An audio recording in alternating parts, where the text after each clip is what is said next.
She walks. Steps quick, heels clacking on the parking lot's black pavement. Chill night air swims in the dark, circling, biting.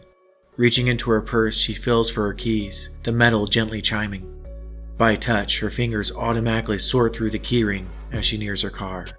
She pauses, her legs tense, preparing to run. For the life of her, she can't tell what scared her, a sound, a smell, but somewhere deep inside she knows she's not alone. Her eyes dart across the edges of the light, half certain she can see something watching her, waiting. In that instant, she no longer felt like she was 19 years old, taking night class at UC Santa Cruz. She remembered when she was 4 and felt just like she did then, staring into the black darkness of her room, and she knew, absolutely knew, there was something there, just out of eyesight, staring right back. Her eyes dug into that black, but it was like shoveling at an ocean.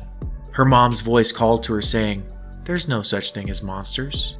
She remembers when she was 7 and sneaking downstairs. She knew she shouldn't, but she had to try.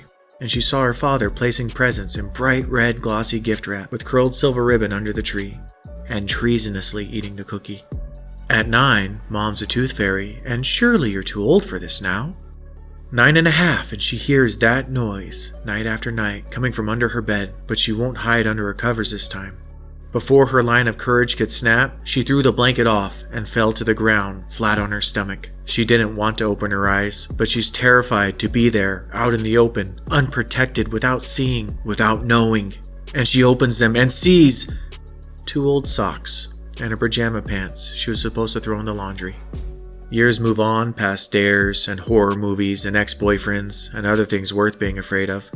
Bumps in the night are settling buildings, no monsters are to be found, and ghosts on TV aren't even convincing. Lights fill the night, and the holes in the map are painted in. The mysteries of the world are so gone it's nearly painful. There's no world on the other side of the mirror, and crashing planes and bombs and cancer are real-life horrors. But at that moment, in the college parking lot, she was 4 again and staring at that dark. Her mind keeps trying to see the eyes in that black staring back at her, because she knows there is something in that darkness. And part of her, that 4-year-old part, wonders if in her hurry to grow up and fill in the holes in the map, she might have missed a spot.